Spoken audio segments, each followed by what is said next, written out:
Welcome to another episode of Let's Talk Pokemon, the podcast where we talk about everything and anything Pokemon. And Happy New Year, everybody. We are finally in 2022. This is the first episode of the 2022 year. And of course, we have to talk about the next stop in Pokemon Go's World Tour, which is going to be the Johto Region. Now, first of all, before I go any further than that, I want to thank a lot of you guys that listened to my last episode of 2021, where I just kind of rambled and I was straining my voice, as you could probably tell in that episode. But, you know, I do appreciate every single one of you that took the time to kind of listen in on it. And please, at any point, feel free to comment back to me, whether you want to, tweet me or, send me a message on Instagram, DM me. I guess that I'm not a social media person, obviously, but, you can DM me or send me an email or put a YouTube comment, whatever the case may be. Please, let's continue that conversation. Feel free to voice out your opinions. Whether we agree or disagree, it doesn't matter. That's kind of the whole point of these podcasts and just talking and stuff, is just kind of get perspectives and get inputs and try to see things differently and try to understand why certain people may like Pokemon Let's Go and people hate Ultra Sun and Ultra Moon, or whatever the case may be. Like, there's all these really wild opinions, but I don't think we ever take the time to be like, well, why don't you like that? Or why do you like that? So that's kind of what I want to go for. That's what I want to aim for. I want to express my opinions and my thoughts on a lot of these things that happen in the Pokemon world. And so that's kind of what I was trying to get at in my last episode, eventually what I was trying to get at, but I don't think it was ever clear, so I just wanted to voice that out now. And again, thank you guys for all the support, much appreciated. But let's go ahead and talk about the next stop in Pokemon Go's World Tour, which is the Jodo Region. We did not, really become surprised by this, right? We knew this was coming. When they did the Kanto Tour, and that was a huge success, I think a lot of people really dug what they did with the event, how they split up the Pokemon, this sort of feeling of starting for me personally, it was like starting a journey all over again, because even though, for me personally, I finished the whole Kanto Dex, but it was just kind of cool to be like, you know what? I want to get everything from scratch, because that was part of the collection challenge, was to catch all the Pokemon, and then to get the evolutions and stuff, you have to either catch them in a wild, although I think most of them, if not all of them, you just actually had to evolve your Pokemon. So there was a lot to do. It was like starting Red and Blue all over again, and the music was awesome. The raids were just so much fun. The idea of trading was so much more grand. It was good. And I think on top of that, if I'm not mistaken, it was only $5. And that, it was a huge deal. That is your bang for your buck, in my personal opinion. Kanto Tour was amazing. And I swear I said this on that episode when I talked about my experience with Kanto Tour. If that was going to be successful, there is no doubt that Pokemon Go, Niantic, would do another tour, and it will be the next region, the Johto region. So if this becomes successful, there is no doubt that they are going to do a Hoenn tour. It's kind of weird to say that, though, because I'm thinking, if it isn't successful, will they not do a Hoenn tour? Because then I feel like there would be a large demand for it at some point, where people are like, well, why'd you stop at Johto? Everyone only loves Kanto and Johto and never anything else. So I feel like they would be influenced or kind of persuaded to do another tour, regardless of how successful this one is. But there is a little bit more at stake with this, because Kanto has that large player base where the older crowd, that's where they started, right? And they have that nostalgia for it.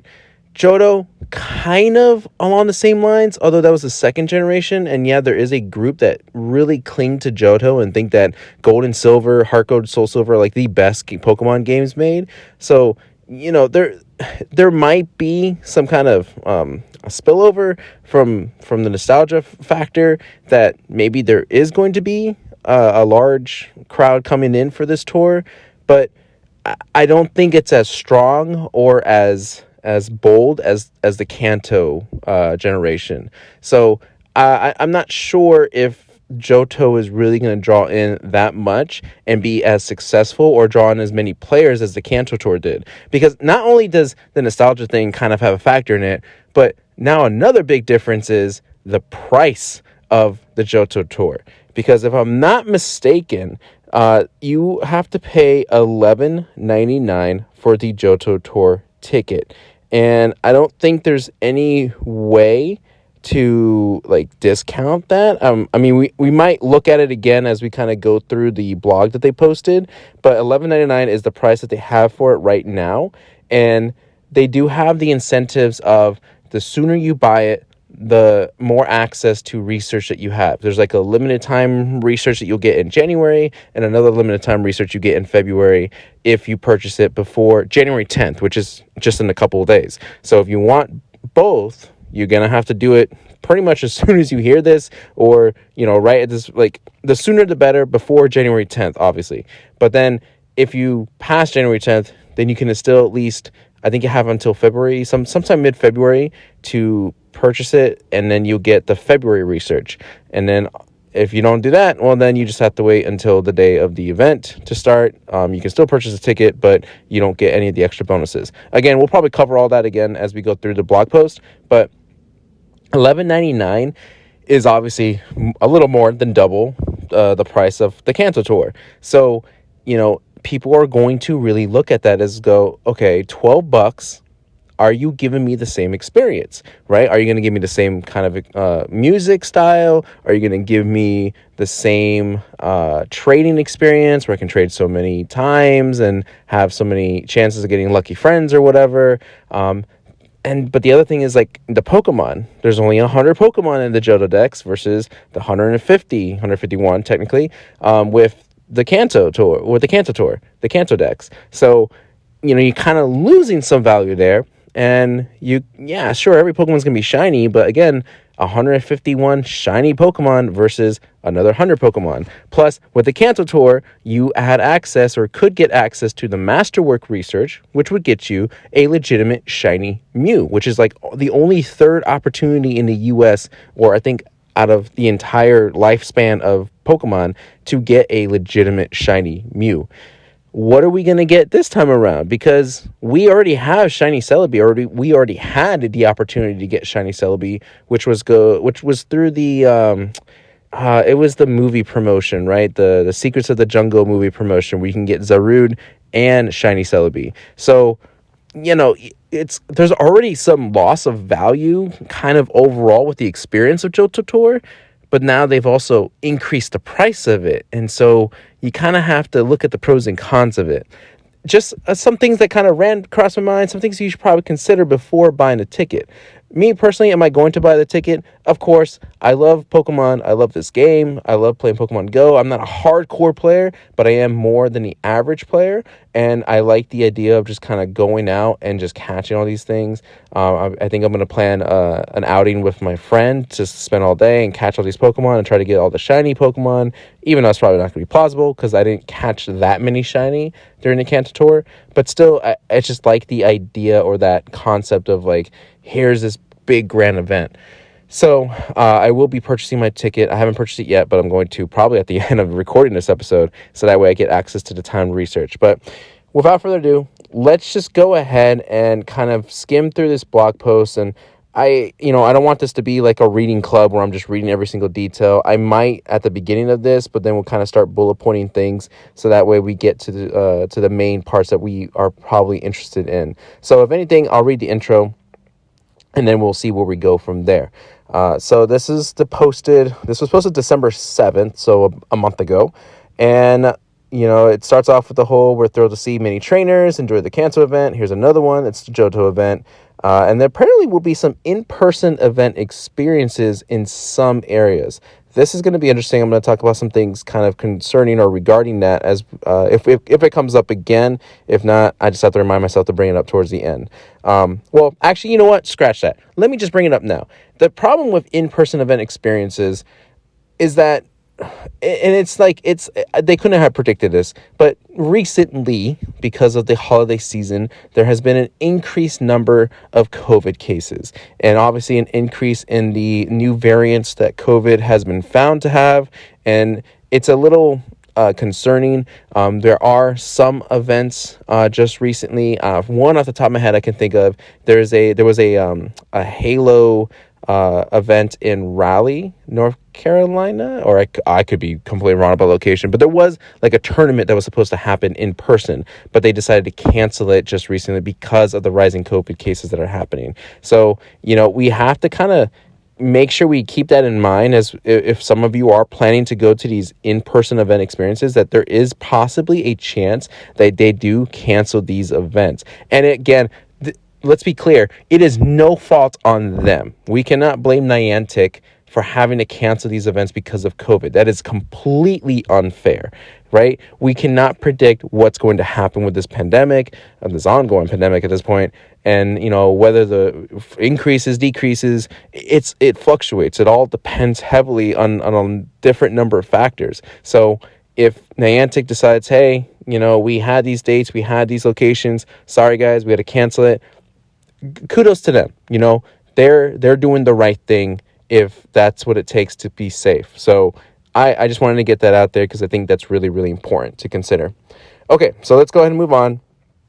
Celebrate Pokemon Gold and Silver in a whole new way in a ticketed version of the Pokemon Go Tour Johto. Trainers will choose between the Gold version and Silver version event experiences, each with version-exclusive Pokemon. Okay, so far, pretty much it's the same thing as Kanto. Complete event-exclusive special research and test your Pokemon collection skills to receive an encounter with Celebi with a special move when caught during the event. Trading with a friend who chose the other version will be important, just like in Pokemon Gold and Pokemon Silver. After completing the Pokemon Go Tour, trainers will be able to get access to an exclusive Masterwork research line. Stay tuned for more details on this difficult and rewarding research. Now, before I go any further, here's the thing, though. They mentioned Celebi separate from the Masterwork research line. The Masterwork research line for Kanto was to get a shiny Mew. There was no other event to get just Mew at all. That was like the only Mew you could get. This time around for Johto, there is going to be an encounter. I'm assuming like sort of like time, like a special research that is open and will stay open as long as you like finish it whenever. And then you get your Celebi with some sort of special move. I don't know if the move is really going to matter, but it's not the Masterwork research line one. But what other Pokemon are they going to put for that Masterwork research? Is it going to be another shiny Celebi? If they do that, I almost feel like they have to almost guarantee, like, not necessarily perfect IVs, but what is it, 13, 13, 13 or something like that? Like the third tier of IVs, somewhere in that random range. Because why would I want to go through all of this again if I already have this? Like, I don't, like, where's the incentive? So hopefully when those details come out, it looks good and it looks worth it. Maybe it's not Celebi, but there's no other Johto-related Pokemon that's kind of worth that same value. They can't do Lugia and Ho-Oh, or at least they shouldn't, because they've been, like, shelling out Lugia and Ho-Oh almost constantly, like almost every other month at this point, and people have plenty of them. Maybe the legendary dogs aren't going to be part of it. I think they're part of another research, so, it's kind of weird how they're going to be able to pull this off. Tickets are now live for the global event.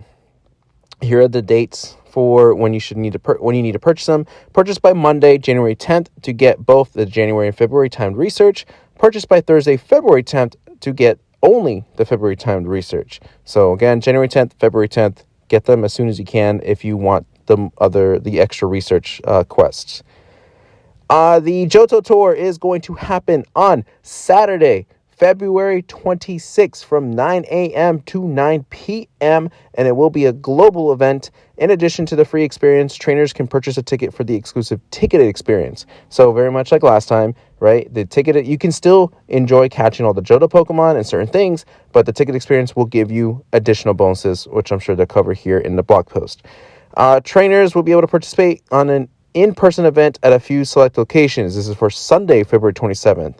As an homage to the end of the Pokemon Gold and Pokemon Silver games, trainers will take the next step in their journey with the appearance of Pokemon from the Johto region. And they will give us what those dates and locations are later. I feel like they already did. I might have to go back and check at some point. But Sunday is going to be like a little mini Johto Tour, it sounds like. Okay, so here are the ticketed experience features. Will you choose gold version or silver version? If I haven't already said it yet, I'm going to choose silver. That was the game I played when games came out, and I'm going to stick to it. Silver version is going to be my path. You must choose before the event begins, and you won't be able to change your version later, so choose wisely. Tickets are $11.99. Regardless of version selection, all ticket holders will be able to experience the following during the Go Tour Johto. So this is for all ticket holders. All Pokemon originally discovered in the Jodo region will be appearing in the wild, will be appearing in raids, and will be appearing in encounters after research tasks, will be attracted to incense, will hatch from eggs, will be available via trading with friends, or will be obtainable via evolution during this time. So Johto Pokemon will be caught or found or discovered in every single way possible that this game has offered. You'll be able to complete event-exclusive special research leading to an encounter with the mythical Pokemon Celebi. Make sure to catch Celebi during the event for a special move. Once you complete the special research line, you'll have access to the Masterwork research story, intended to be worked on over a long period of time. Just like last one, it will test your skills as a trainer. All Pokemon originally discovered in the Johto region will be available in their shiny forms, some of them for the first time in Pokemon Go. This includes Unknown Goturj, which will appear when using Incense. In addition, you'll be more likely to encounter certain shiny Pokemon in the wild depending on the event version you selected.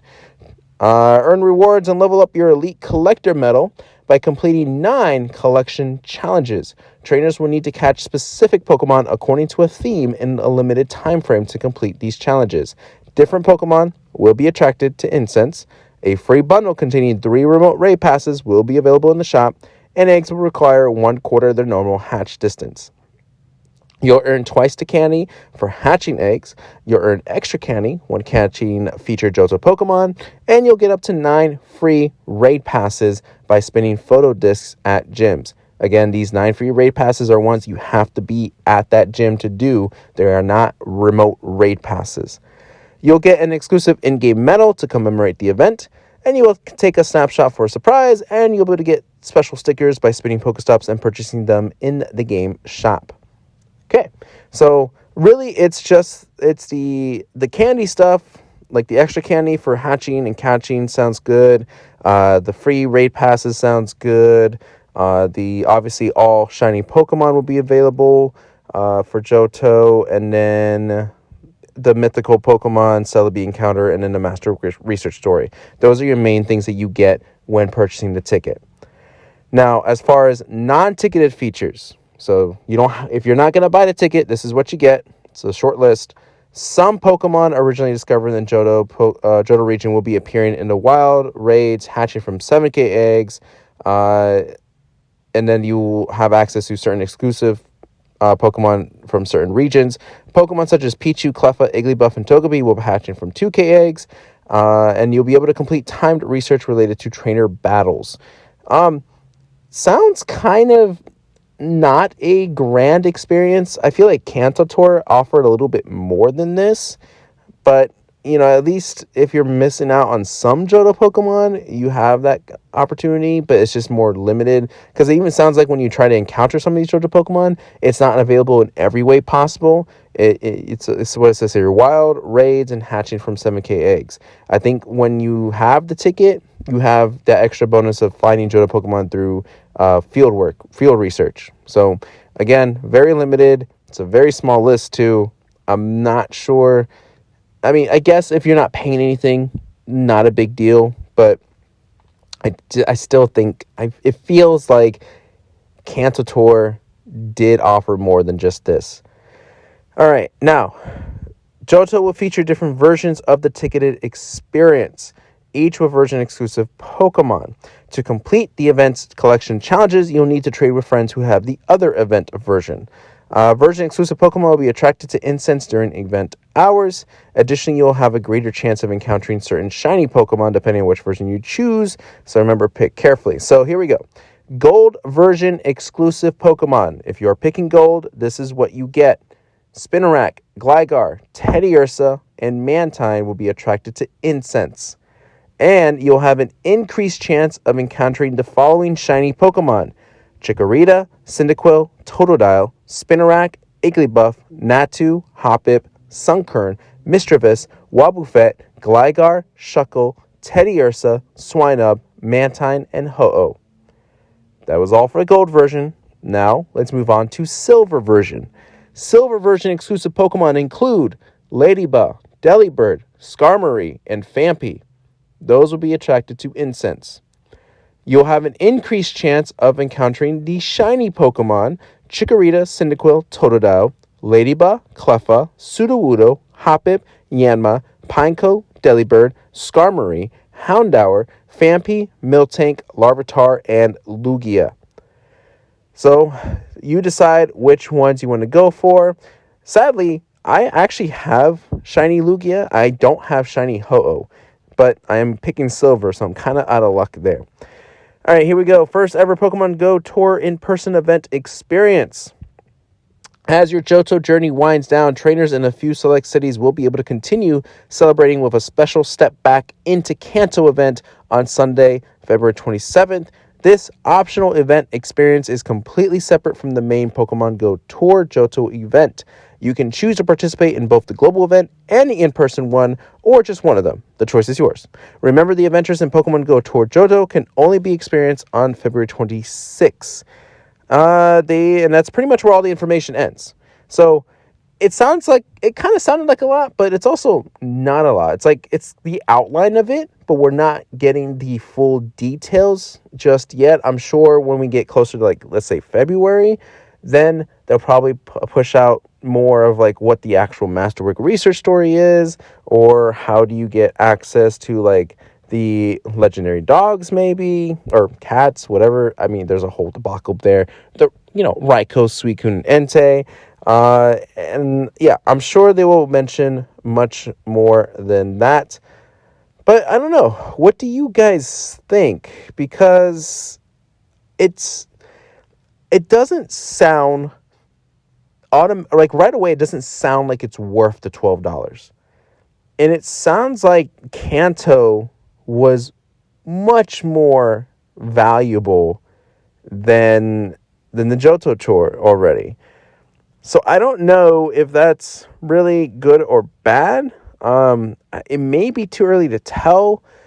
I think just because they're not giving out so many details yet, it's kind of a hard sell, especially if you're trying to get people to buy the ticket before the January 10th deadline. So yeah, it's a bit tricky to estimate, whether or not this is kind of worth that $12. And there's no other there's no other discount to this. So you kind of have to go in and just have a leap of faith, I guess, if you want to buy the ticket now. Do you have to buy it that early? Obviously not. You can just wait all the way until February 26th for that event to happen, and then you can just buy your ticket then if you think it's going to be worth it then. But don't have that fear of missing out, thinking what if the January research gives me this, or the February research gives me this. We don't know, and most likely it's not going to be anything that big of a deal anyway. I don't think that would be really fair, and I don't think they've ever done that before. I feel like with the Kanto one, it wasn't anything major. It was just a minor research, event storyline that kind of prepped you for Kanto, but you didn't get anything valuable out of it. Nothing that was significantly valuable, I should say. So you kind of make up your mind. You decide. You tell me what version you're going to go for if you decide to go for the Johto Tour, whether it's gold or silver. And hey, I don't know. You want to do some trades? Because I know I'm going to have to in order to complete the event. And yeah, I do want to try to do everything possible with it. I'm still excited for it, though, because like I said, Kanto Tour was so good, and it felt great to play it.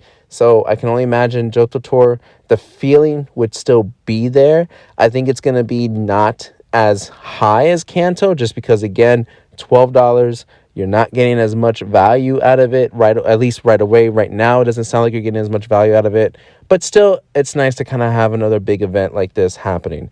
Will we get Hoenn Tour? I kind of hope they do still actually continue these. I do hope that they, every year, maybe every other year, they do a tour for the next region.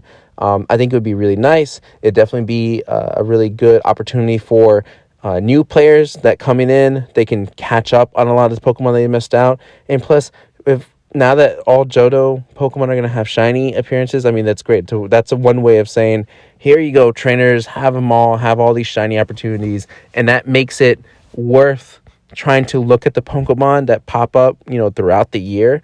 Because, I would never really, tap on a Spinarak or a Sudowoodo or whatever if it wasn't for, like, the shiny being available. So that's always a huge plus. All right, that's pretty much it with the Johto Tour stuff. I don't know. I know there's, like, another Pokemon Go event that was recently announced, but I just really want to focus on the Johto Tour and kind of had talked about that. Be cautious with it.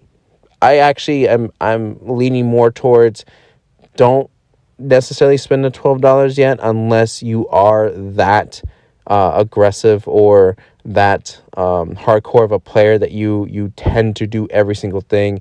Sure, by all means, go ahead and get your time researched or limited research of whatever special exclusive research. Otherwise, just wait till the tour happens and wait till we get more details, because I think that's the best route to take. That's the safer route to take, actually. Other than that, we'll go ahead and just kind of wrap it up there. But just as always, we will end this with the Pokedex Trivia game event moment. What I have no catchy title for it, just a Pokedex Trivia, where I read to you a Pokedex entry for a mystery Pokemon from any of the Pokemon games, but I do not tell you what game that Pokedex entry comes from. But after I read it, I do try to give you some hints without trying to give away a lot of details or without trying to give away the answer, of course. And then you just have to come up with the conclusion on your own. Not a whole lot of hints. Sometimes they give, depends on the Pokemon.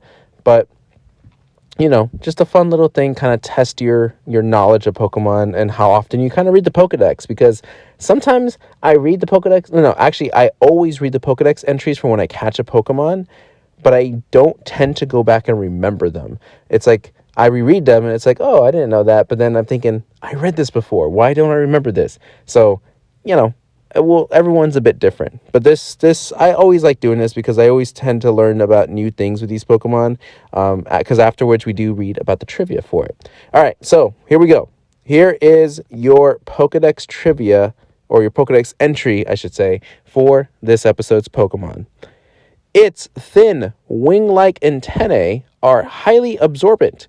It waits out rainy days in tree hollows. Now, I feel like if you play Pokemon Masters long enough, or frequently enough, you kind of already know what this Pokemon is, because I feel like this is almost a staple of this type of Pokemon. If you are a casual Pokemon player, probably not too familiar with this Pokemon, or maybe forgot that this Pokemon even existed. But this Pokemon is a dual type. It has the hidden ability Unnerve. It is a stage 1, so this isn't the first form of this Pokemon. This is an evolution of this Pokemon, and it evolves to this Pokemon at level 22. So I don't know if anyone really remembers the levels of when these Pokemon evolve, but just throwing it out there. It weighs 7.9 pounds. Yep, that's right. I'm going to these statistics now. And it has fairly cool designs on its wings. That's all the hint I'm going to give you. So think about it for a second. You got your answer. Lock in your answer. Go ahead. Take another 10 seconds because I'm going to go ahead and start rereading the Pokedex entry, and I will reveal what the Pokemon is. So here we go. Start locking in your guess. Its thin, wing-like antennae are highly absorbent. It waits out rainy days in tree hollows. All right. Got your Pokemon? Here we go. The answer is none other than number 284, Masquerade. the eyeball Pokemon, which is kind of a weird, like, sub-moniker, what sub-phrase, whatever that term is, eyeball Pokemon. Masquerade. Now, I brought up Pokemon Masters because there's not a whole lot of bug Pokemon in Pokemon Masters, and if there are the bug Pokemon that we do have, the majority, if not like all but one of them, are attackers. Masquerade is a support? No, a tech. He's a tech Pokemon, but a really good one because you can buff up his special defense, and when you do that, he actually has gradual healing, so he kind of heals himself a little bit every turn. So in case he gets hit, he can just kind of recover that back. Plus, he has 2 attacks which are useful. Infestation, which quote-unquote traps the Pokemon, basically like a burn effect where it does damage every turn after they use a move. Or you can do Struggle Bug, which does a little bit of damage, but it also reduces the enemy Pokemon special attack by 2 points. So after about like 3 Struggle Bugs, you're set, and then you can kind of just keep doing that in case that they raise their special attack. It's a very good tech Pokemon. I really enjoy using it, and I think if it wasn't for Pokemon Masters, I could not care less about Masquerade. So Pokemon Masters is definitely helping me appreciate certain Pokemon. That's a big plus for that game. All right, here is some trivia for it. Not a whole lot. Actually, there's only one major bullet point. Masquerade can be seen as a counterpart to Araquanid. Both share the bug type and the same base stat totals, and both can be found at Mally Garden in Pokemon Sun and Moon, taking the place of other depending on the time, with Masquerade being found during the night and Araquanid in the day. Furthermore, there's more. Masquerade and Araquanid share the same base stat total of 454. In fact, this reflects a 40-point boost across Masquerade's original base stat total of 414 between Generation 6 and 7. So basically, Masquerade and Araquanid are counterparts. That's what it comes down to.